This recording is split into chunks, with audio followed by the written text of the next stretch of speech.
¿Qué es la doctrina Monroe? El 2 de diciembre de 1823, el presidente de los Estados Unidos de América, James Monroe, hace un discurso ante el Congreso de los Estados Unidos que luego se hace famoso como una doctrina de política exterior. Básicamente lo que afirma Monroe en ese discurso es que se ha juzgado propicia la ocasión para afirmar como principio en el que están implicados los derechos e intereses de los Estados Unidos, que los continentes americanos, por la condición libre e independiente que han asumido y mantienen, no deben ser considerados en adelante como sujetos de colonización futura por ninguna potencia europea. O sea, básicamente él está haciendo una declaración donde le dice al resto de las potencias, ya no hay espacio para nuevas colonias. Aquellos territorios que lograron su independencia o que lograron de alguna manera soltar sus cadenas coloniales con Europa no pueden volver a ser recolonizados. Sin embargo, el mensaje que viene detrás de esta locución no solamente es que no habrá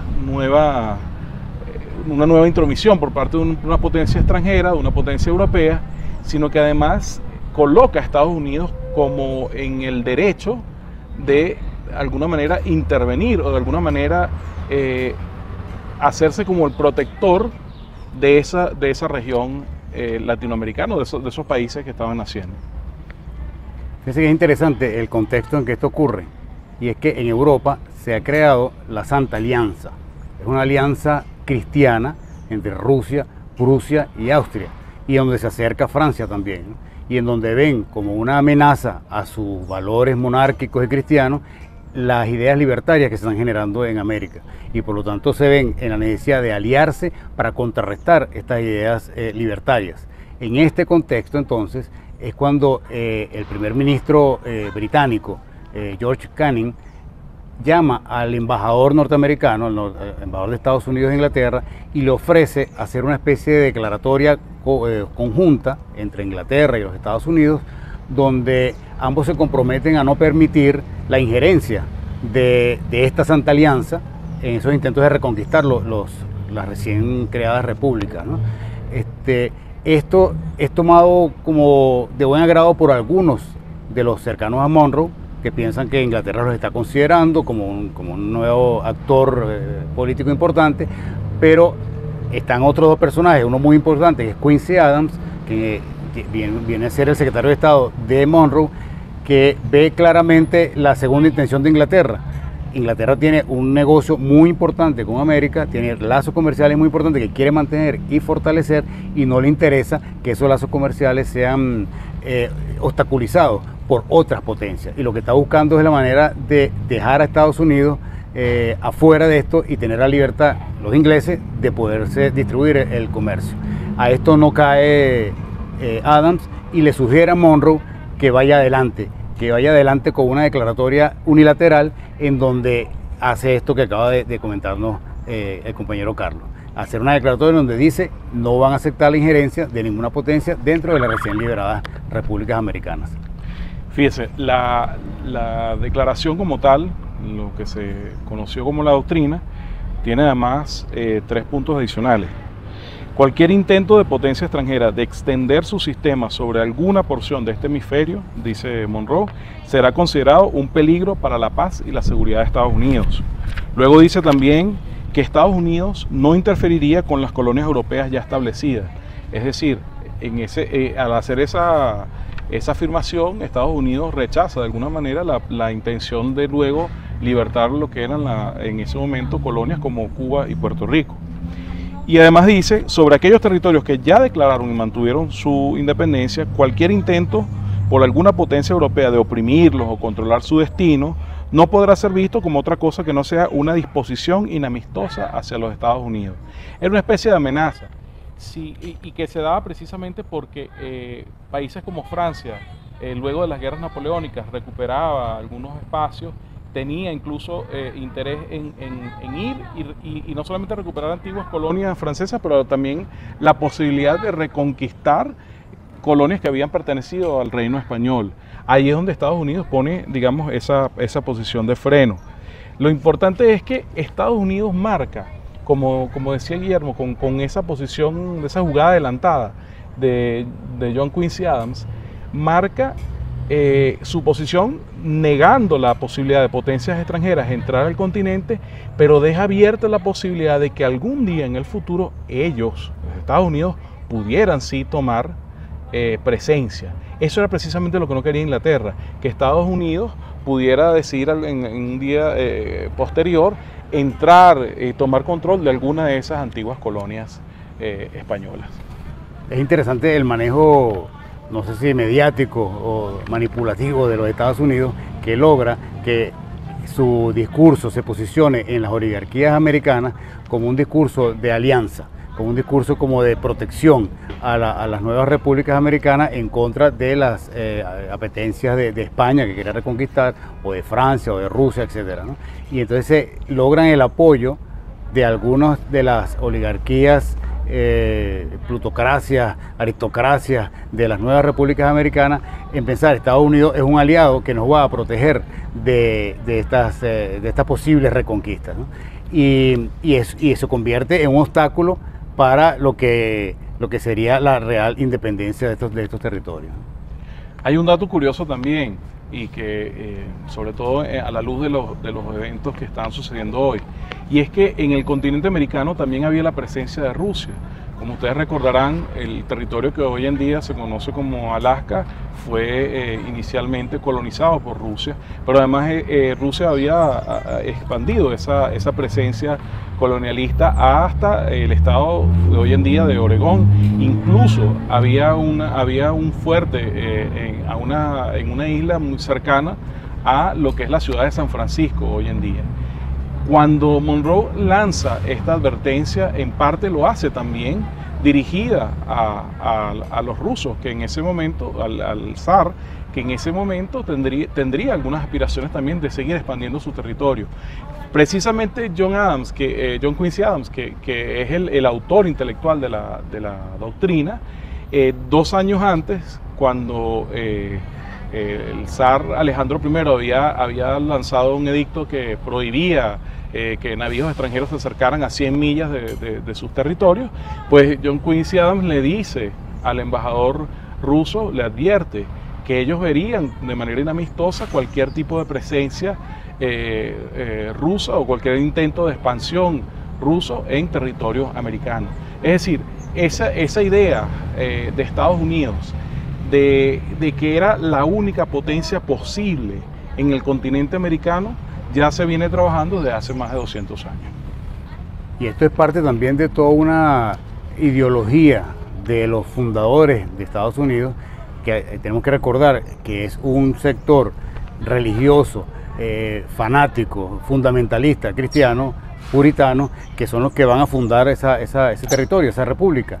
¿Y qué sucede? Ellos consideran tener lo que ellos llaman el destino manifiesto. Ellos se consideran destinados por la providencia a llevar la libertad, como después el Libertador diría algo muy interesante al respecto, que lo hablaremos en otro momento. Pero ellos realmente en su doctrina está implícita la idea de que están destinados a llevar la libertad y que son ellos como algo excepcional los que están capaces de hacer eso. Una cosa muy extraña, también muy contradictoria, cuando ellos consideran que su ideología debe universalizarse. Son excepcionales, son únicos, pero de alguna manera quieren que los demás sean como los que no pueden ser. Es una cosa muy particular que todavía hoy en día en el discurso de los presidentes de los Estados Unidos lo vamos a seguir viendo. La diferencia fundamental entre la visión de Monroe y la visión de Bolívar parte de que el proyecto de Monroe era un proyecto continental bajo el dominio, la guiatura, la dominación en sí de los Estados Unidos, mientras que el proyecto de Bolívar es un proyecto que verdaderamente nace de la emancipación de las repúblicas del sur de América. Bolívar dice, esta mitad del globo pertenece a quien Dios hizo nacer en su suelo. Y aquí tenemos que recordar que la idea de Bolívar parte de una visión original de Sebastián Francisco de Miranda, a quien llamamos en Venezuela el precursor de la independencia. Francisco de Miranda, quien luchó en 3 grandes revoluciones, la Revolución Norteamericana, la Revolución Francesa y la Revolución Suramericana, él tenía la gran idea de formar una nación que él llamó Colombia o Colombia, una gran nación que veía desde la Tierra del Fuego hasta las costas del Mississippi, del río Mississippi. Esa gran nación tendría como centro el Istmo de Panamá, donde estaría su capital. Francisco de Miranda es así quien elabora esas primeras ideas de la gran nación americana. Es por eso que el compromiso de Miranda de toda su vida es precisamente la lucha por esa independencia, por crear esa gran nación. Decía Miranda, yo soy y seré perpetuamente acérrimo defensor de los derechos, libertades e independencia de nuestra América, cuya honrosa causa defiendo y defenderé toda mi vida. Fíjense que Miranda alcanzó los grados militares más altos que podía alcanzar un criollo, luego además de haber luchado en esas revoluciones que hemos mencionado. Y sin embargo, hubo una resistencia siempre al liderazgo de Miranda por parte de las clases dominantes caraqueñas, porque resentían que Miranda era descendiente de canario, guanche, que tendría en teoría sangre africana, y que Miranda además era hijo de una panadera. Así que en las grandes élites de Caracas eso tomó resistencia. Sin embargo, fue el primer ideólogo de este gran movimiento de liberación y de emancipación regional. Hay dos ideas fundamentales de Bolívar que tienen que ver con la unidad. La primera es que no bastaba la independencia, era necesario la unidad de toda nuestra república. La segunda es que nuestras repúblicas no podían estar sometidas a una nueva potencia, a una otra potencia. Esas son dos ideas fundamentales que entonces están enmarcadas dentro de este contexto en donde el bolivarianismo como idea, como doctrina, se opone contundentemente a esa idea de Monroe, en donde Estados Unidos se ve como potencia dominante de todo el continente. Fíjense que en la carta, él escribe una carta a O'Higgins en 1822, donde dice que luego de haber ya ganado la batalla de Carabobo, que era una batalla que por lo menos a Venezuela ya la había totalmente independizado, y dice, pero el gran día de la América no ha llegado. Hemos expulsado a nuestros opresores, roto las tablas de las leyes tiránicas y fundado instituciones legítimas, mas todavía nos falta poner el fundamento del pacto social que debe formar de este mundo una nación de república. Para Bolívar era incompleta solamente la independencia si no venía acompañado de un pacto de todas las repúblicas libres. Es interesante que todavía habían dentro de las oligarquías americanas quienes pensaban en la posibilidad de aliarse con Inglaterra. En una carta a Monteagudo sobre esa idea de acercarse a Inglaterra, dice Bolívar, luego que la Inglaterra se ponga a la cabeza de esta liga, seremos sus humildes servidores, porque formado una vez el pacto con el fuerte, ya es eterna la obligación del débil. Imagínense la OEA, Estados Unidos y nosotros ahí metidos. Es por eso que el proyecto de unidad latinoamericana parte del Congreso Anfictiónico de Panamá. Esa es, digamos, la esencia de que Bolívar viene anunciando incluso desde 1815, desde la Carta de Jamaica, la idea de construir un lugar, o de tener un lugar donde se pueda congregar un congreso de todas esas nuevas naciones, en un lugar donde además pudiese ser un espacio de diálogo entre esas naciones nacientes y el resto de las naciones del mundo. En la agenda del Congreso Anfictiónico nosotros podemos ver los rasgos importantísimos de esa unidad. Vamos a comentar simplemente algunos. Había una propuesta de renovación de los tratados de unión, liga y confederación. Eso es en sí esa infraestructura, digamos, que ya Bolívar la había visto dentro de nuestra república. Había la intención de la publicación de un manifiesto en que se denunciara la actitud de España y el daño causado al Nuevo Mundo, o sea que una marca fuertemente anticolonialista. Había una decisión, y esto es muy importante, para demostrar el carácter libertario de emancipación del Congreso Anfictiónico, porque había una decisión, se quería buscar una decisión de apoyo a la independencia de Cuba, de Puerto Rico, pero también de las Islas Canarias y también de Filipinas, ¿no? Esto era parte de esa visión, incluso para darle lo que Bolívar decía del equilibrio del universo. Ahí Bolívar se proponía también la celebración de tratados de comercio y de navegación entre los Estados confederados. Una confederación que Bolívar proponía a perpetuidad. Efectivización de la doctrina Monroe de los Estados Unidos en contra de las tentativas españolas de reconquista y organización de un cuerpo de normas de derecho internacional. Además, importantísimo, porque esto fue una insistencia de Bolívar desde antes de la independencia, que es la abolición de la esclavitud en todos los estados confederados. Se hablaba también dentro de la agenda que debía haber una contribución de cada país para el mantenimiento de los contingentes militares comunes. Se pensaba en que debería haber una fuerza militar común precisamente para prevenir intentos de reconquista, cosa que luego, si nosotros vemos en el proyecto más reciente de construcción regional como UNASUR, se crea un Consejo de Defensa Suramericano, en otro contexto, por supuesto, con otras ideas, pero siempre con el principio de la unidad para la defensa común. Luego también se tenía en agenda la adopción de medidas de presión para obligar a España al reconocimiento de la nueva república y la fijación de las fronteras nacionales bajo los principios de cómo estaba conformada en cada una de las capitanías generales y de los virreinatos para el año 1810. Como concluyó John Crow, autor de la Épica de América Latina, la descreencia del Libertador era en un destino común compartido por toda América. El mensaje del presidente Monroe era el de un destino único presidido por los Estados Unidos. Es por eso que el escritor e historiador argentino Jorge Abelardo Ramos llega a la conclusión: somos un país porque no pudimos integrar una nación y fuimos argentinos porque fracasamos en ser latinoamericanos. Aquí se encierra todo nuestro drama y la clave de la revolución que vendrá. Bolívar vive.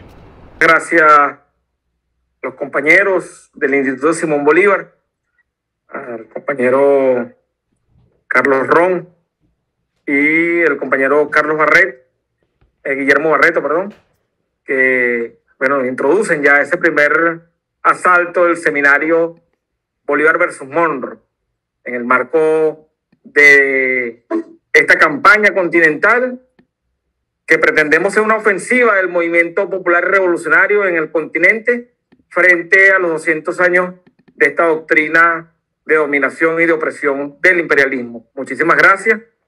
Queremos también saludar a distintos compañeros y compañeras que se hacen presentes en el foro. Hoy ya han respondido, ya han saludado distintos voceros de países, caso de Cuba, El Salvador, Colombia, Venezuela, Puerto Rico, Brasil, Panamá, Bolivia, creo que por allí Paraguay también, bueno, distintas voces de organizaciones que se hacen presentes en este primer asalto del seminario. Bueno, vamos a presentar a nuestro segundo compañero ponente, el compañero Leandro Morgenherfen, desde Argentina, profesor regular de la UBA, de la Universidad de Buenos Aires, investigador y autor del libro Nuestra América frente a la doctrina Monroe, 200 años en disputa.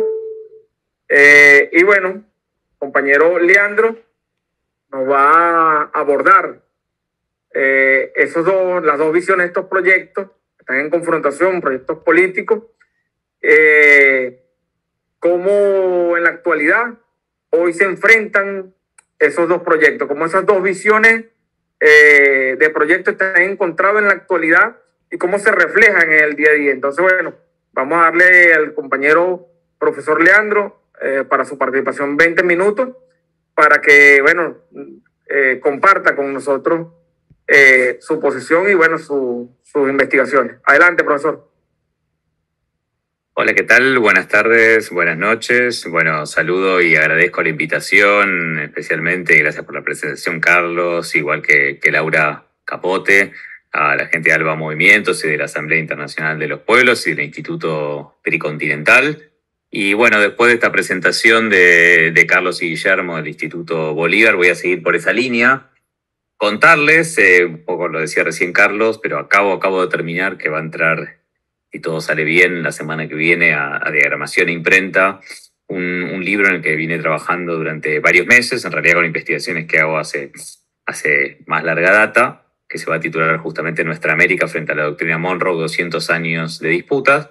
Es un trabajo que va a ser o está siendo coeditado por dos editoriales muy queridas, una Batalla de Ideas, vinculado también con una editorial que tiene un catálogo muy interesante, una editorial joven, que creo que ya muchos de los que están acá conocen, con un catálogo muy interesante, vinculado a la perspectiva de la integración de Nuestra América por abajo, y por Claxo, el Consejo Latinoamericano de Ciencias Sociales. Y este trabajo, hoy voy a exponer parte de lo que son las conclusiones de este trabajo, así que voy a estar haciendo una especie de spoiler del libro, pero este trabajo va a estar en su versión impresa, para el que nos guste, como los que somos de mi generación, los textos impresos, y también va a salir en versión digital, y en versión digital va a estar con acceso abierto, ¿no? Claxo, el Consejo Latinoamericano de Ciencias Sociales, tiene una política de trabajar con acceso abierto, que es que todo lo que se coedita con Claxo son libros que pueden descargarse en forma gratuita desde la web de Claxo, que tiene la mayor biblioteca latinoamericana. Así que algunas de las cosas que voy a decir acá después las van a poder expandir y leer en más detalle si les interesa, ¿sí?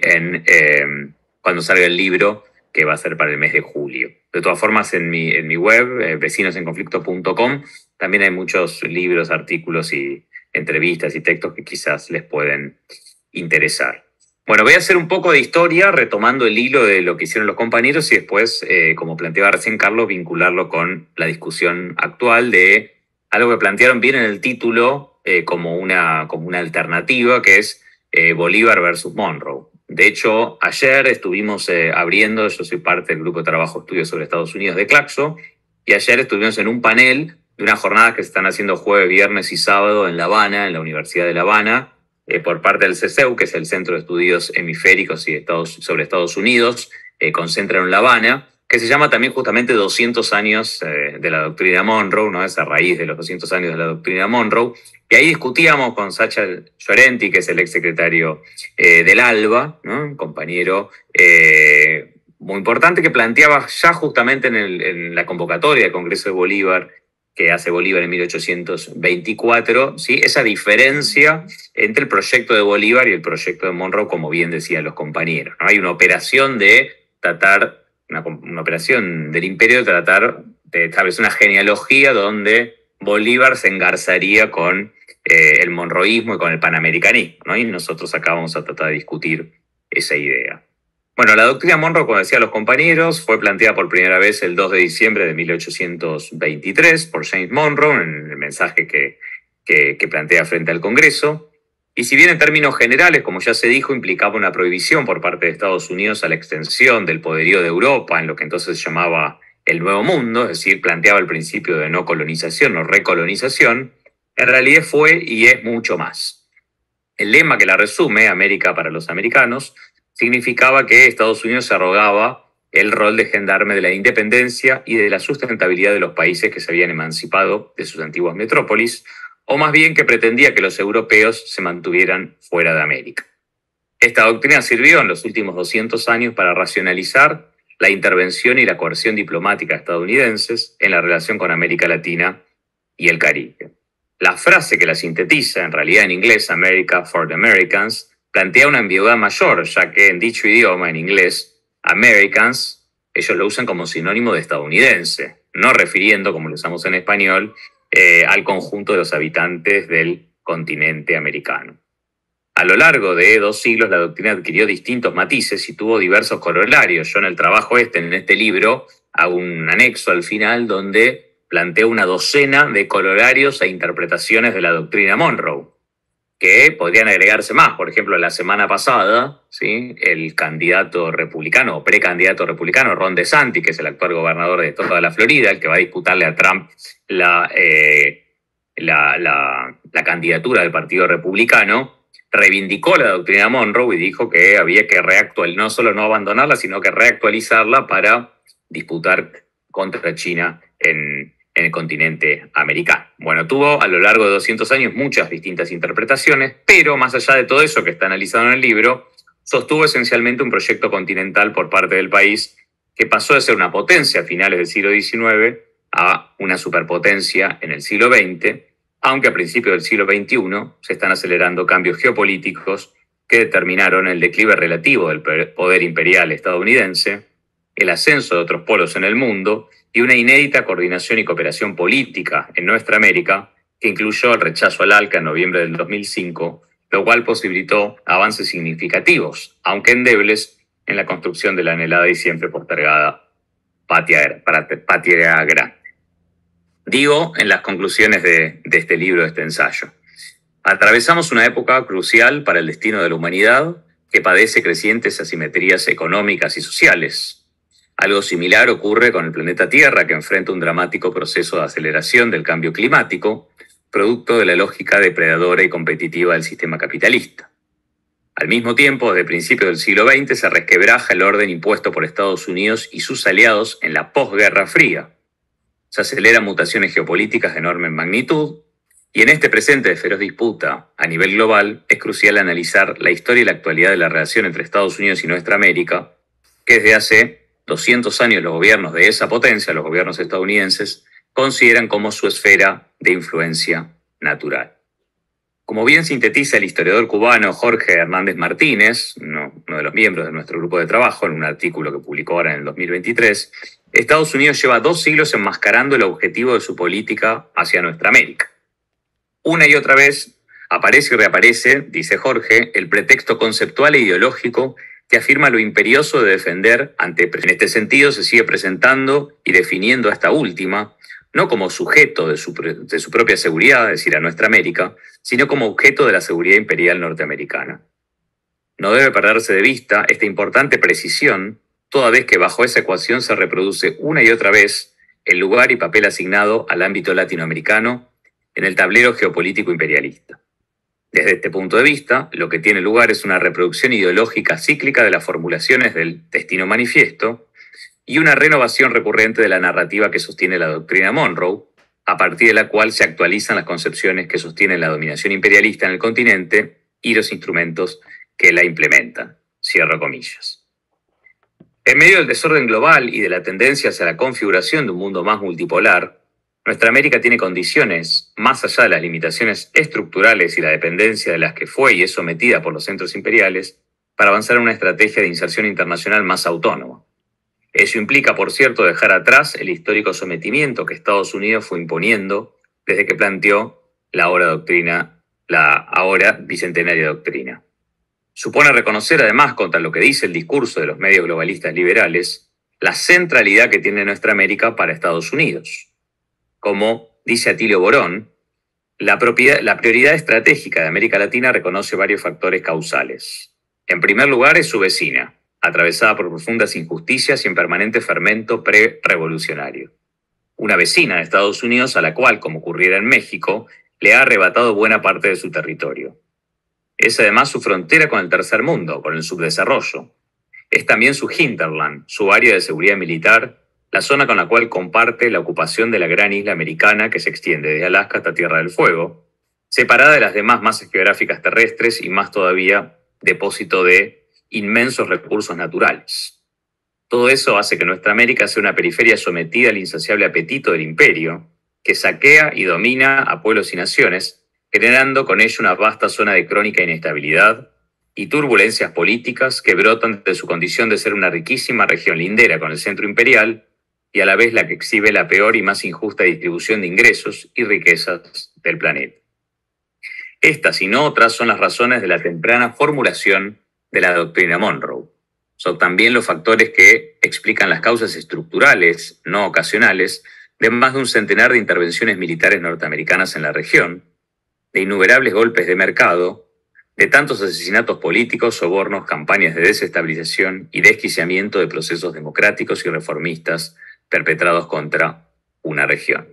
Y cierro comillas. Es fundamentalmente entonces a causa de su importancia estratégica y no de su supuesta irrelevancia, como nos dicen en general los medios hegemónicos, que Estados Unidos se ensaña desde hace 200 años con una región que sufrió decenas de agresiones directas e indirectas por parte de la potencia del norte. Si bien a primera vista el contenido de la doctrina Monroe parece sencillo, no colonización futura de territorios de América, no extensión del sistema político europeo en América y no intervención de Estados Unidos en asuntos europeos, como bien acaban de reseñar los compañeros del Instituto Simón Bolívar, en realidad su significado es mucho más laxo, ambiguo y cambiante. Por lo cual tenemos que clarificar una serie de mitos. Y voy a plantear 5 cuestiones a desmitificar a la hora de analizar la doctrina Monroe. En primer lugar, la doctrina Monroe no es una doctrina ni su autor intelectual es Monroe. No reconocida formalmente por el resto de los países, jurídicamente no tiene ninguna validez internacional. Es, más bien, la explicitación de una política estadounidense planteada en un momento histórico concreto por el entonces secretario de Estado y futuro presidente John Quincy Adams, que luego se elevó al rango de directriz de la política estadounidense en torno a los asuntos que tuvieran que ver con América Latina y el Caribe y su vinculación con potencias extrhemisféricas. Aunque al principio se refería a los imperios europeos, luego se extendió contra la supuesta amenaza roja que suponía la expansión de la Unión Soviética y en el siglo XXI contra la creciente presencia china y rusa, tal como se plantea en forma explícita en la última Estrategia de Seguridad Nacional de Estados Unidos.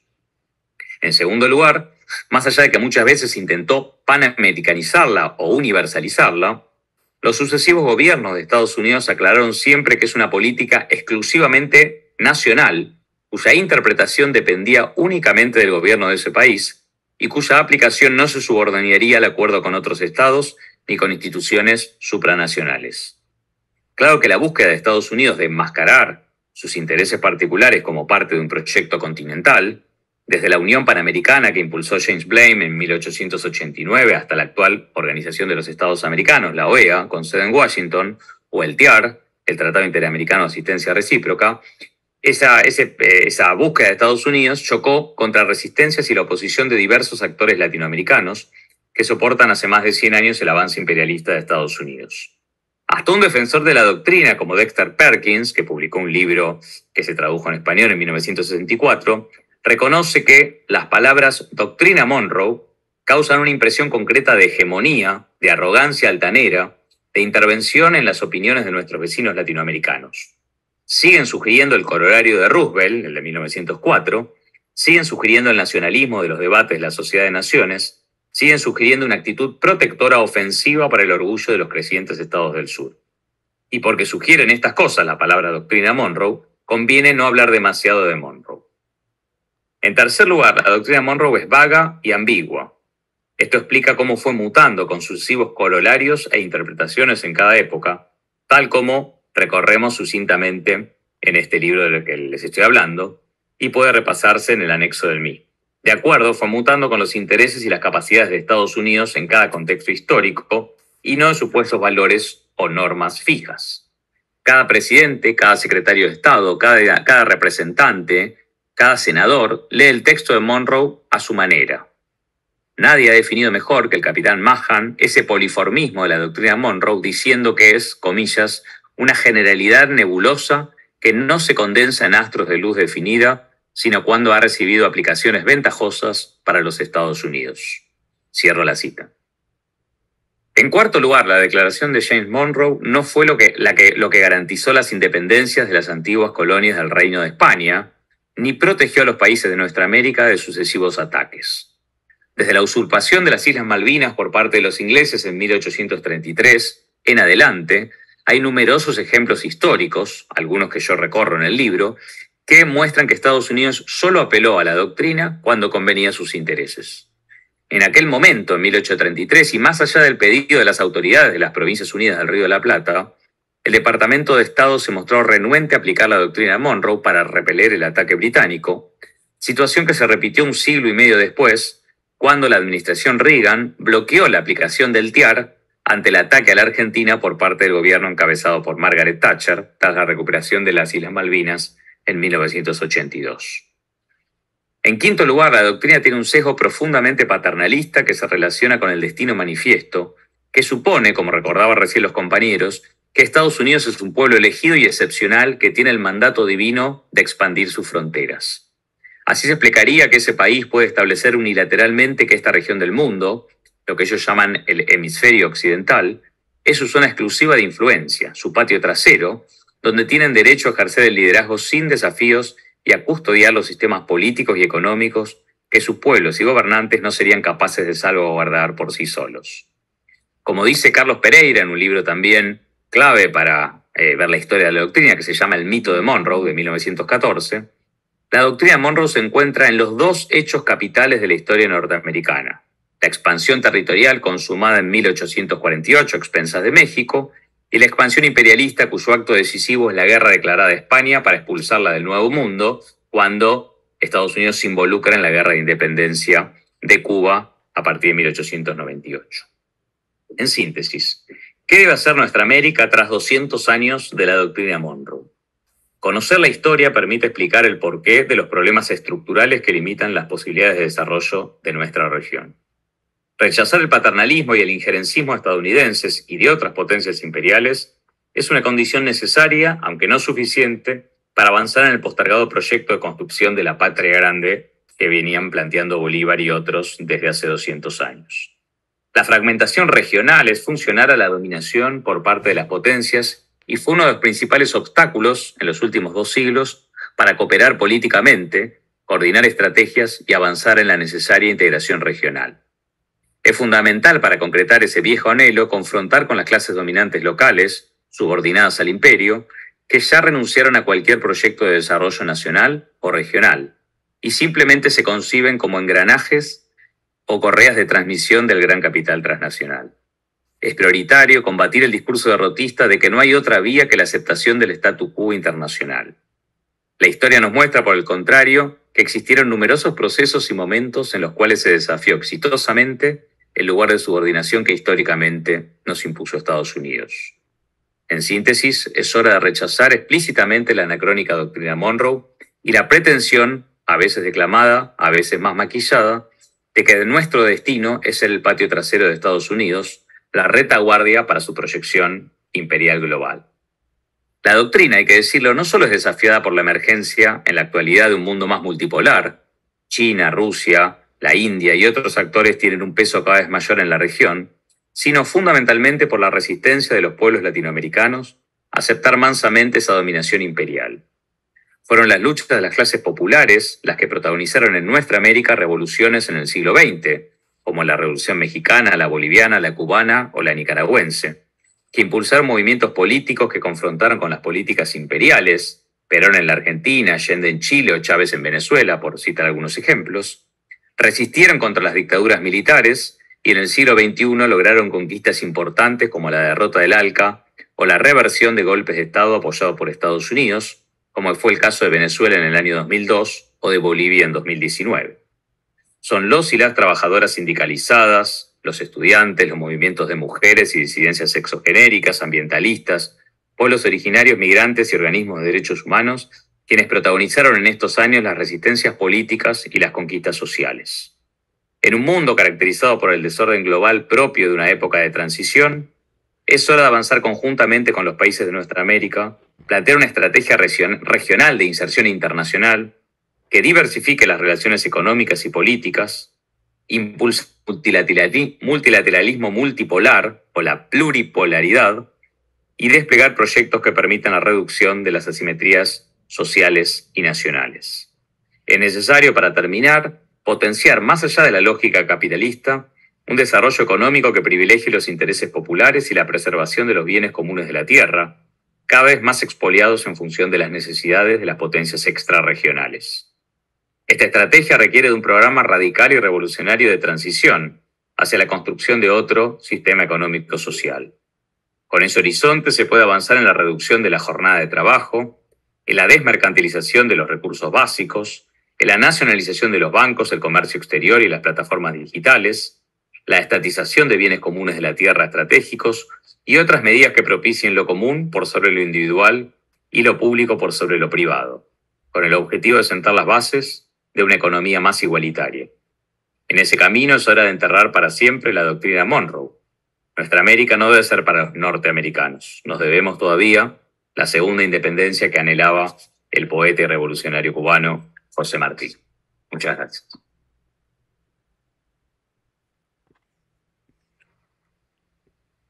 Muchísimas gracias al profesor Leandro por esta exposición. Muchísimas gracias por compartir esa investigación Y bueno, esperamos próximamente ya la publicación del libro. Qué bueno esa iniciativa y bueno, todas las iniciativas de investigación, de publicaciones, muy importante para nosotros y nosotras para seguir profundizando los elementos que hemos venido proponiendo discutir durante este año en el marco de los 200 años de esta doctrina. Y que bueno, tenemos que discutir esos elementos que decía Leandro, que no son verdades, no es ninguna, como decía, ninguna doctrina, apenas unos elementos allí que lanzaban y bueno, se convirtió en una política de dominación en el continente. Bueno, queremos saludar a los compañeros y compañeras también que se han sumado a este primer round, este primer asalto del seminario. Compañeros y compañeras de Estados Unidos que están presentes, saludos, de Chile, de Ecuador, de República Dominicana, que bueno, que se hacen presentes en el seminario. Tenemos también algunas preguntas para el compañero Carlos Ron y el compañero Leandro, que nos envían desde la plataforma de YouTube, nos envían los participantes. Y bueno, vamos a hacerlas llegar para que ustedes vayan respondiendo. La primera pregunta nos dice: es muy común que se confundan los dos conceptos, pero el proyecto bolivariano, para el proyecto bolivariano hay diferencias claras entre el proyecto de integración y el proyecto de unidad. ¿En qué consiste esa diferencia? Proyecto de integración y el proyecto de unidad. ¿Hay alguna diferencia en base a esos elementos? ¿Cómo podemos analizar la dinámica de integración regional en estos últimos meses? Está la cumbre de la CELAC, está el relanzamiento de la UNASUR respecto a la vigencia de confrontación de estos proyectos. ¿Estamos ganando o se viene un segundo intento del Grupo de Lima, de la OEA? Otros escenarios de articulación por la derecha. ¿Cuál ha sido el rol del Caribe, muy importante, en el desarrollo de la doctrina Monroe durante el siglo XX? Dos preguntas más. Nos dicen: la reunión de UNASUR convocada en Brasil, ¿en qué políticas concretas puede ayudar a la unidad latinoamericana? ¿Y cuáles serían los retos en la actualidad para avanzar en el proceso bolivariano de unidad latinoamericana? Los retos actuales para avanzar en este sentido. Entonces, bueno, son algunas de las preguntas que nos envían. No sé si el compañero Carlos o el profesor Leandro pudieran ir respondiendo. Si quieren, tomo una cortita y después le paso a los compañeros del Instituto Simón Bolívar. Porque, bueno, eran varias preguntas y son temas importantes. Porque hicimos bastante historia, vamos a la actualidad. Acaba de haber una reunión muy importante hace 48 horas en Brasilia, que una de las preguntas aludía a eso, que es el intento convocado por el presidente Lula de Brasil de recuperar la UNASUR. Y hubo una reunión de 12 países de América del Sur. 11 presidentes participaron. En el caso de Perú participó un alto representante ministerial. Una reunión muy importante que no se hacía hace 10 años. Y además en esa reunión el presidente de Colombia, Petro, anunció que Colombia volvía a la UNASUR, cosa que hace un par de meses hicieron los gobiernos de Brasil y de la Argentina. Con lo cual una institución que fue nodal para la coordinación y la cooperación política a nivel regional en los últimos 15 años, y que había sido prácticamente destruida porque recordemos que 6 gobiernos de derecha, después de que en el 2018 Bolivia asumió la presidencia pro tempore y se retiraron directamente de la UNASUR, cosa que no hicieron de la CELAC, aunque la paralizaron, prácticamente estaba casi difunta esa organización, incluso el cierre de su sede en Quito, etc., ¿no? Bueno, toda esa situación se está intentando revertir. Creo que fue una reunión importante. Así todo, a partir de ese momento empezó un proceso de demolición por parte de quienes hace 200 años vienen tratando de evitar que avance cualquier instancia de coordinación y cooperación política a nivel regional, y ni que hablar de instancias de integración. Y en este sentido quiero plantear una cosa que creo que la dijeron los compañeros y está planteado nodalmente y creo que muy bien en la convocatoria del seminario. La contracara de la doctrina Monroe, algo que ya dijimos, es justamente, o parte de, o una de las caras de la doctrina Monroe, no es solamente evitar que potencias extrahemisféricas, que fueron variando a lo largo de la historia, le disputaran a Estados Unidos el dominio de la región. Porque incluso recordemos cuando se plantea la doctrina Monroe, más allá de las pretensiones de Estados Unidos, dependía de la fuerza naval británica en ese momento. Recién, digamos, a fines del siglo XIX, tiene el poderío militar de Estados Unidos para poder transformarse en la potencia imperial en el continente. Pero la otra cara de la doctrina Monroe es oponerse, como efectivamente lo hizo, a la concreción del proyecto bolivariano. De hecho, Bolívar, creo que ya se dijo acá también, se oponía a la participación de Estados Unidos en el Congreso de Panamá, entre otras cosas porque quería evitar que avanzaran el proyecto de acompañar una posible independencia de Cuba, de Puerto Rico, acompañar a Haití en ese proceso.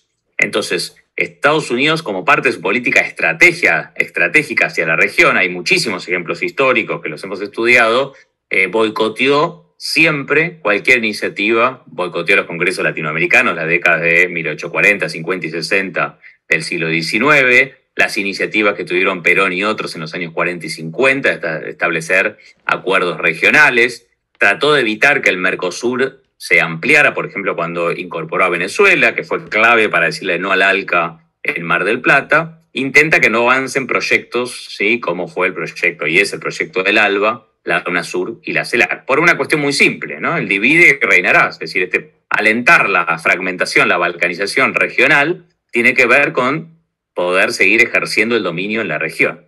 Y me parece que es fundamental para los pueblos, para los países, para los gobiernos latinoamericanos, resistir esa ofensiva balcanizadora imperial. Entonces yo leía hoy los principales periódicos de la Argentina y están implementando una estrategia de demonización y de demolición del gobierno de Lula por haber osado convocar esta reunión. ¿Cómo va a recibir el presidente Maduro? Y esto no solo dijo, digamos, no solo dice la prensa y algunos dirigentes políticos de la Argentina, sino que lo dijo el propio presidente uruguayo Lacalle Pou. Es decir, después de muchísimos años está intentando de nuevo poner en marcha una coordinación política entre gobiernos incluso de países con diversas orientaciones políticas, como en este caso la UNASUR, como se intentó con la cumbre de la CELAC que se hizo en enero, y hay una respuesta imperial muy fuerte. Para un minuto más nada más, para contestar si estamos en el peor o en el mejor de los mundos,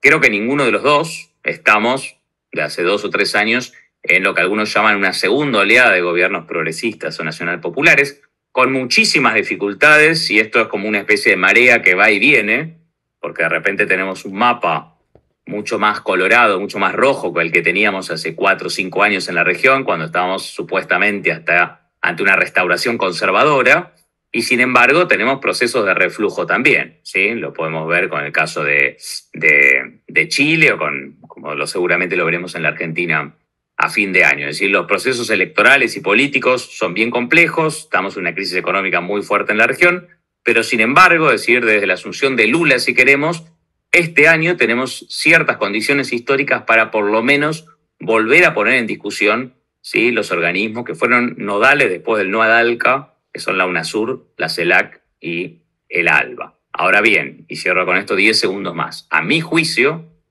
tenemos que aprender de todas las falencias que tuvieron o todas las carencias que tuvieron estos proyectos en el periodo anterior. Entonces creo que es fundamental, más allá de la integración a nivel interpresidencial, avanzar por una integración por abajo, y creo que el ALBA Movimientos es clave en este sentido, pero avanzar en proyectos concretos que tengan que ver con las necesidades populares. Proyectos de infraestructura, proyectos de financieros, proyectos de seguridad alimentaria, proyectos sanitarios, proyectos que tengan que ver con la conectividad, proyectos de defensa. Es decir, si la integración no toma una carnadura mayor que la que tuvo en el primer periodo, creo que está condenada a un fracaso, una relativa estancamiento, y creo que lo que ocurre es que muchos de los movimientos sociales y de nuestros pueblos no la conciben como algo que mejora sus perspectivas de vida y mejora la posibilidad de que América Latina tenga una inserción internacional y una política exterior potencialmente más autónoma.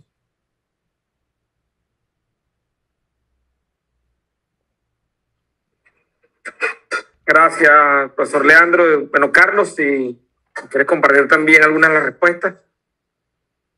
Sí, saludos compañeros, compañeras. Mira, sobre una de los planteamientos, nos preguntaban acerca del papel del Caribe, ¿no? Claro, hay que reconocer que ya para 1823, cuando surge la doctrina, todavía muchas de las naciones que hoy conocemos el Caribe estaban de alguna manera bajo dominio colonial, incluyendo nuestros amigos, la República de Cuba hoy, incluso Puerto Rico, ¿no? Por eso decíamos que una de las pautas importantísimas del Congreso Anfictiónico era precisamente concretar ese fin del colonialismo en esas dos islas. Sin embargo, yo creo que es muy importante para el Caribe, o sea, para la identidad caribeña, nuestra identidad colectiva, la identidad caribeña, comprender el valor fundamental que tuvo la revolución haitiana en el proceso de independencia latinoamericano. No es poca cosa, de verdad no es exageración decir que no seríamos absolutamente nada si no hubiese sido por el apoyo de la revolución haitiana a nuestros procesos de independencia.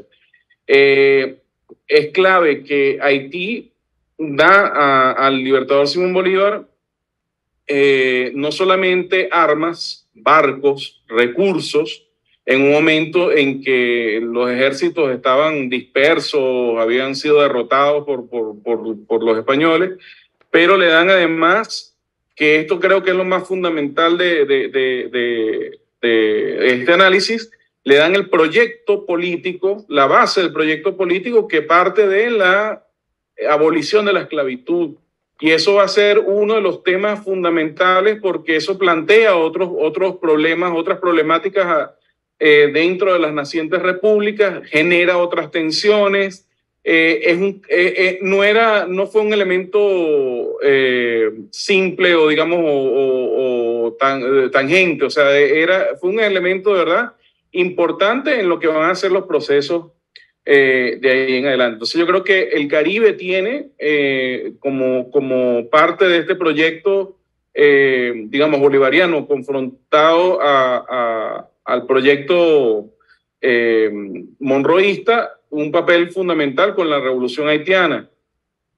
En los próximos seminarios vamos a profundizar más sobre este tema en particular, pero es importante que esos representantes de Estados Unidos que fueron invitados al Congreso Anfictiónico tenían instrucciones explícitas de Henry Clay, que era el secretario de Estado en su momento, de no apoyar de ninguna manera las posibles independencias de Puerto Rico, de Cuba, porque lo que ellos temían en particular es que esas colonias luego pasaran a ser territorios sumados, ya fuera a alguna de las repúblicas, a Colombia o a alguna de las otras repúblicas, y que de esa forma ellos temían que nosotros no íbamos a poder controlarlas y que de alguna manera iba a producirse la posibilidad de revoluciones de personas esclavizadas como sucedió en Haití. Era un gran temor porque no solamente eso iba a tener repercusiones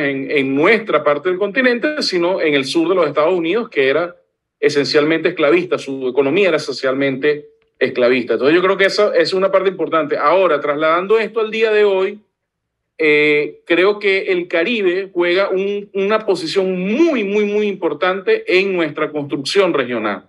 Porque ahora las repúblicas que después en los años, en el siglo XX se fueron independizando, ahora conforman un espacio.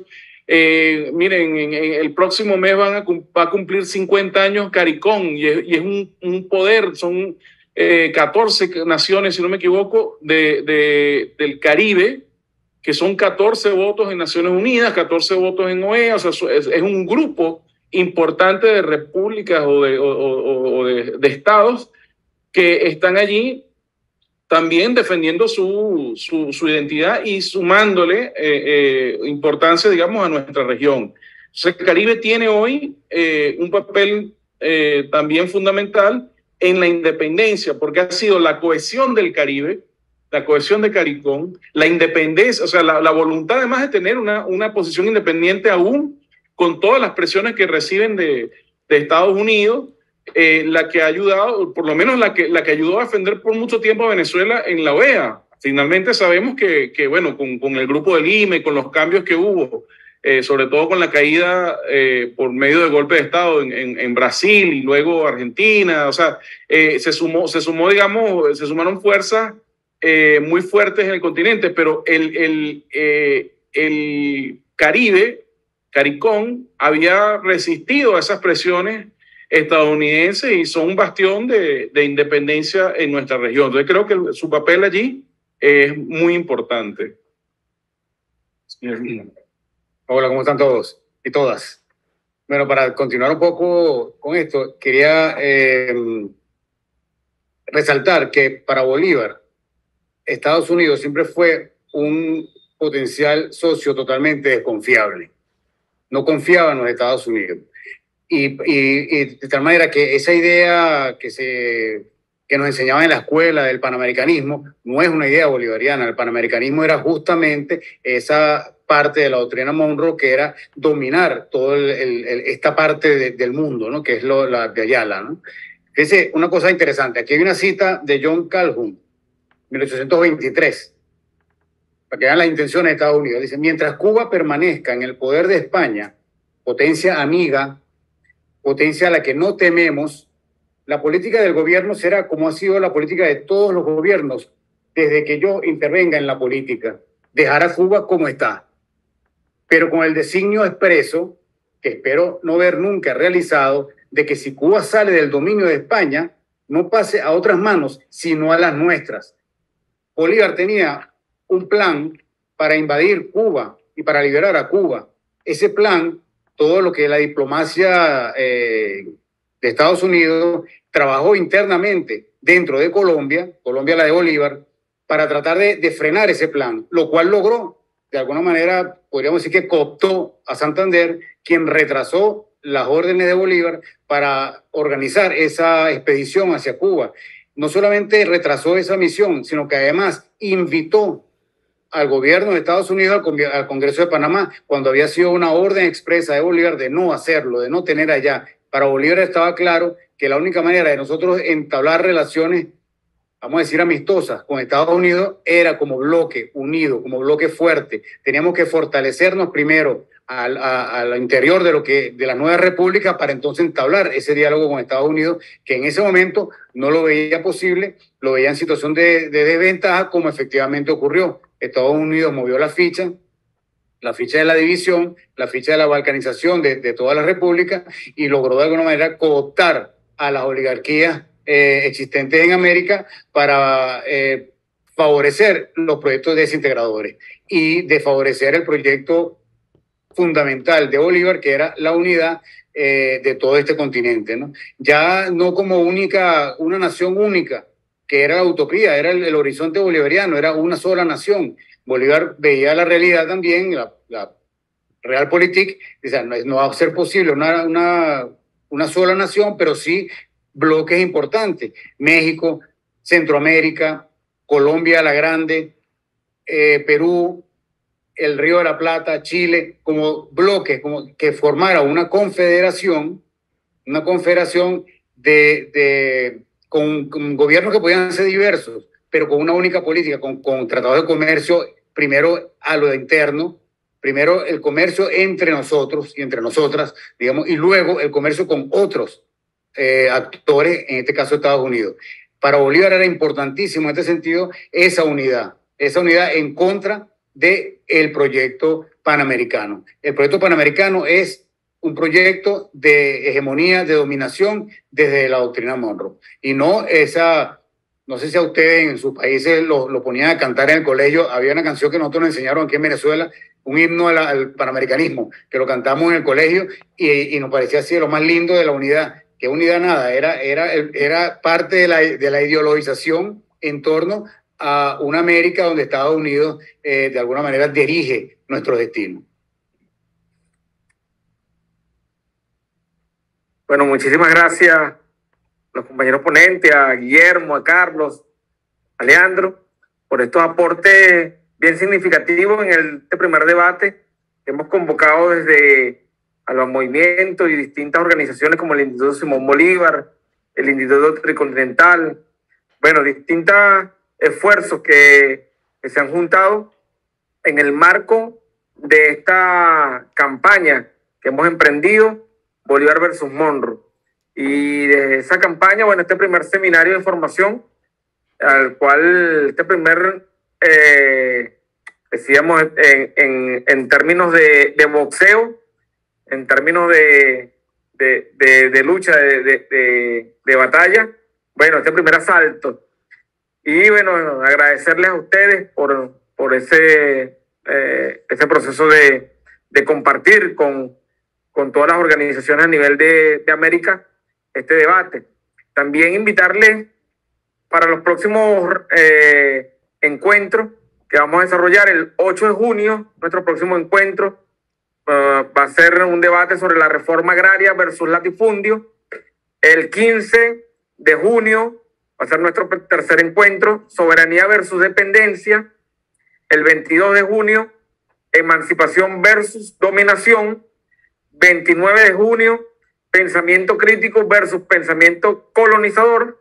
Y el 6 de julio, cultura popular versus cultura hegemónica. Entonces, van a hacer estos asaltos los días jueves a esta misma hora para que, bueno, difundamos con todas las organizaciones populares de nuestros países, podamos invitar para estos encuentros de debate. Entonces, bueno, ahí tenemos la fecha, vamos a ir publicando las invitaciones semanalmente, pero bueno, para que tengamos ya presente estos asaltos que vamos a ir convocando. Bueno, agradecerles entonces a todos los compañeros y compañeras, las organizaciones que nos acompañaron, agradecerle a la Asamblea Internacional de los Pueblos, a las escuelas de formación de ALBA, que han venido trabajando con el seminario, al Instituto Simón Bolívar, al Instituto Tricontinental, y bueno, a los intérpretes, compañeros y compañeras que estuvieron en la tarea de la interpretación para, bueno, que fuera posible esta transmisión en inglés también, desde a los movimientos de la Secretaría y desde, bueno, todas las organizaciones, agradecidos con todos ustedes. Bueno, muchísimas gracias y los esperamos entonces en el segundo asalto. Gracias a todos.